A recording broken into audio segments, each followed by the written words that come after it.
نحمدہ ونصلی علی رسولہ الکریم اما بعد بسم اللہ الرحمن الرحیم اللہم صلی وسلم علی نبینا محمد۔ ناظرین کرام السلام علیکم ورحمۃ اللہ وبرکاتہ۔ ذریۃ من حملنا مع نوح، اے ان لوگوں کی اولاد جن کو ہم نے نوح علیہ السلام کے ساتھ سوار کیا، جو کشتی میں سوار ہوئے، انہی سے آگے نسل انسانی کا سلسلہ آگے بڑھا، ان سب کی طرف بھی اشارہ۔ انہ کان عبدا شکورا، بے شک وہ شکر گزار بندے تھے، یعنی نوح علیہ السلام۔ وقضینا الی بنی اسرائیل فی الکتاب لتفسدن فی الارض مرتین، اور بنی اسرائیل کو ہم نے کتاب میں واضح طور پر سنا دیا، طے کر کے بتا دیا کہ یقیناً تم فساد مچاؤ گے زمین میں 2 مرتبہ، وَلَتَعْلُنَّ عُلُوًّا كَبِيرًا، اور تم ضرور زور پکڑو گے، مراد سرکشی اختیار کرو گے۔ یہاں تاریخ بنی اسرائیل کا اشارتاً ذکر ہے، تاریخ کے قصوں میں ان باتوں کو ہم پڑھ سکتے ہیں۔ بنی اسرائیل کو اللہ نے عروج بھی دیے اور یہ زوال کا بھی شکار ہوئے۔ پہلا عروج تو وہ تھا جب جناب طالوت کو اللہ تعالیٰ نے سپہ سالار بنایا اور پھر انہوں نے جنگ کی ہے تو اللہ تعالیٰ نے غلبہ عطا فرمایا۔ پھر داؤد علیہ السلام کی بادشاہت ہے، پھر سلیمان علیہ السلام کی بادشاہت ہے، ان کے عروج کا معاملہ تھا۔ پھر ان میں بگاڑ پیدا ہوا تو اللہ تعالیٰ نے خوب ان کی پٹائی کروائی اوروں سے، اس کا ذکر آ رہا ہے۔ فَإِذَا جَاءَ وَعْدُ أُولَاهُمَا، پس جب دونوں میں سے پہلے وعدے کا وقت آیا، بَعَثْنَا عَلَيْكُمْ عِبَادًا لَنَا أُولِي بَأْسٍ شَدِيدٍ، تو ہم نے تم پر اپنے سخت لڑائی والے، یعنی سخت لڑنے والے جنگجو بندے بھیجے۔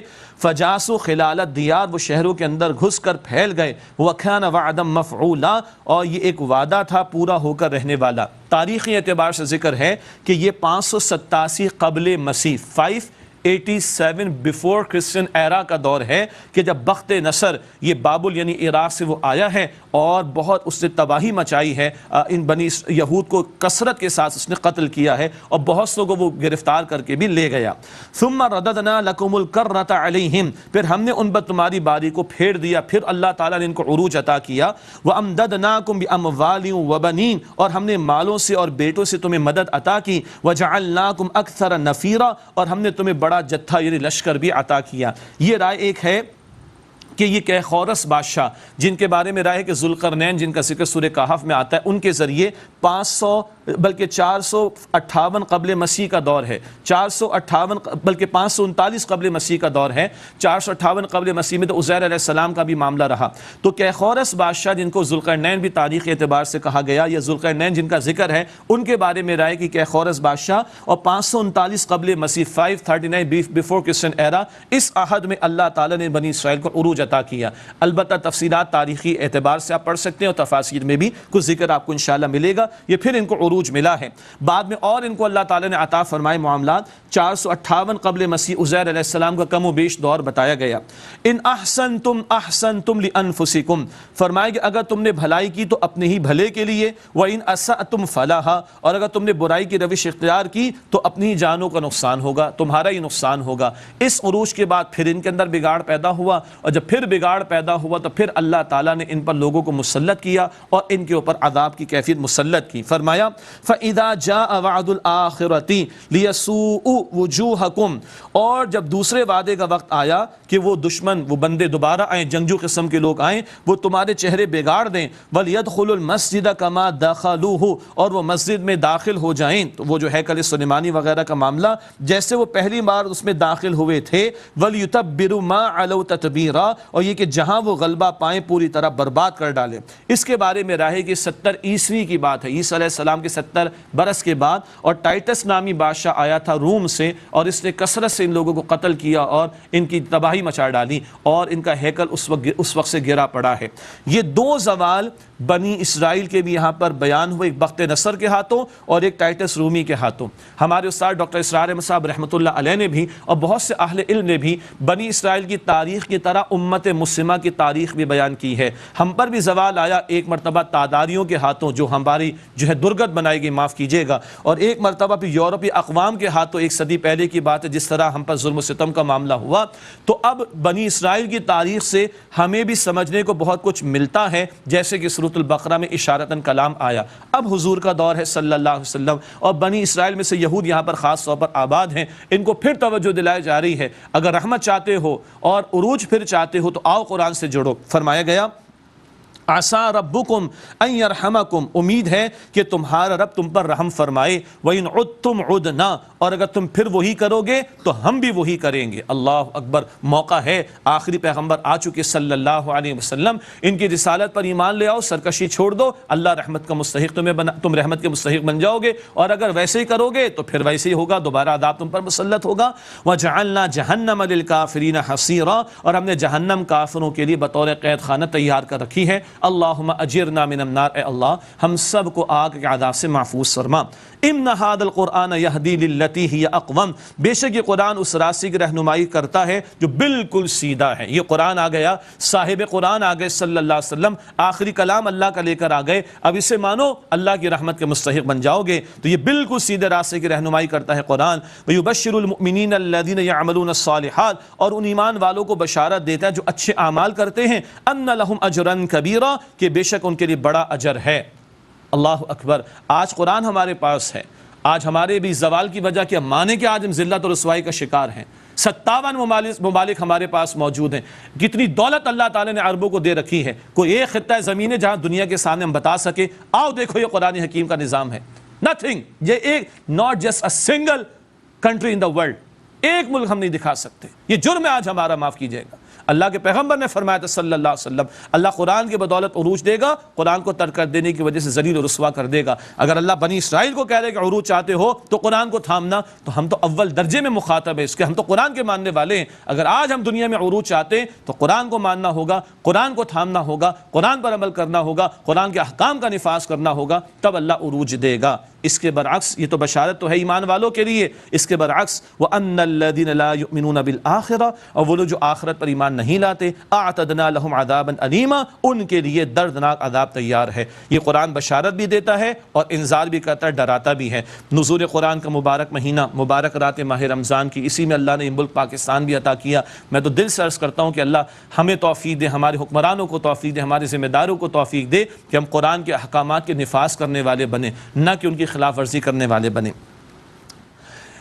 فرمایا کہ وَيَدْعُ الْإِنسَانُ بِالشَّرِّ، بلکہ یہ آیت میں دوبارہ پڑھ دوں، وَأَنَّ الَّذِينَ لَا يُؤْمِنُونَ بِالْآخِرَةِ، کیا ڈرا رہے قرآن، اور بے شک جو لوگ آخرت پر ایمان نہیں لاتے، اعتدنا لهم عذابا علیما، ہم نے ان کے لیے دردناک عذاب تیار کیا ہے۔ اللہ اس سے ہم سب کی حفاظت فرمائے۔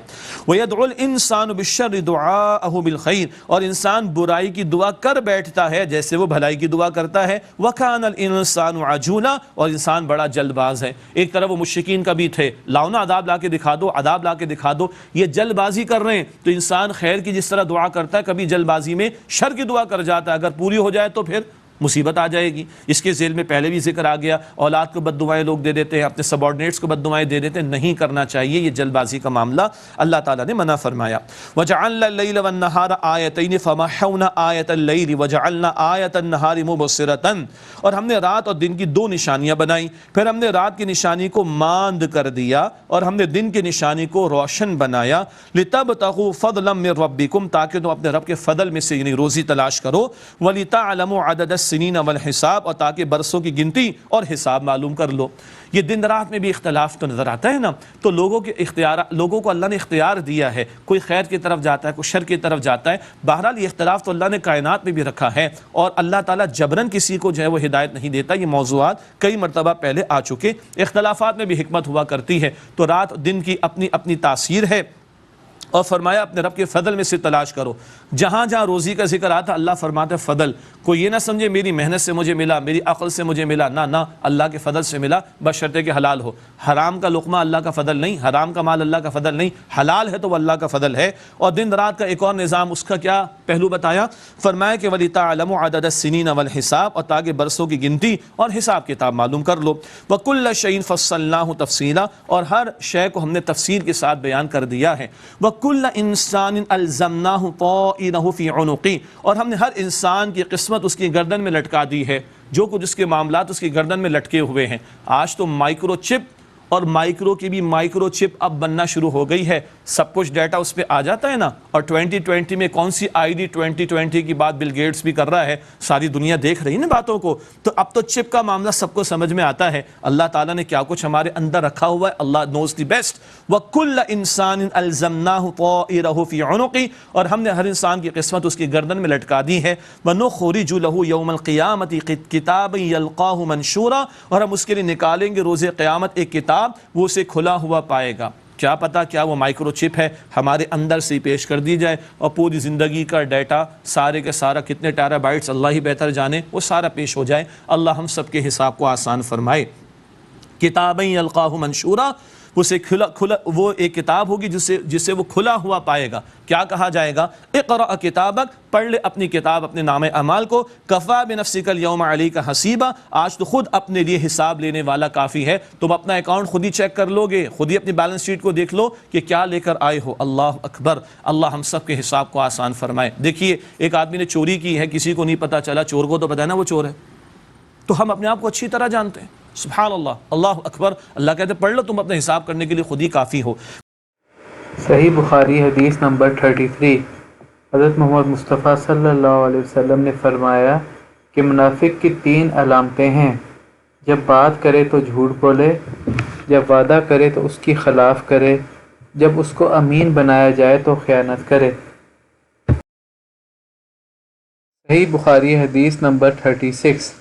حضرت محمد مصطفیٰ صلی اللہ علیہ وسلم نے فرمایا کہ جو شخص اللہ کی راہ میں جہاد کے لیے نکلا، اللہ اس کا ضامن یعنی گواہ ہو گیا. اللہ تعالیٰ فرماتا ہے کہ اس کو میری ذات پر یقین ہے اور میرے پیغمبروں کی تصدیق نے اسے اس سرفروشی یعنی قربانی کے لیے گھر سے نکالا ہے. تو میں اس بات کا ضامن ہوں کہ یا تو اس کو واپس کر دوں ثواب اور مال غنیمت کے ساتھ، یا شہید ہونے کے بعد اسے جنت میں داخل کر دوں. نبی پاک صلی اللہ علیہ وسلم نے فرمایا کہ اگر میں اپنی امت پر اس کام کو مشکل یا دشوار نہ سمجھتا تو لشکر کا ساتھ نہ چھوڑتا، اور میری خواہش ہے کہ اللہ کی راہ میں مارا جاؤں، پھر زندہ کیا جاؤں، پھر مارا جاؤں، پھر زندہ کیا جاؤں اور پھر دوبارہ مارا جاؤں.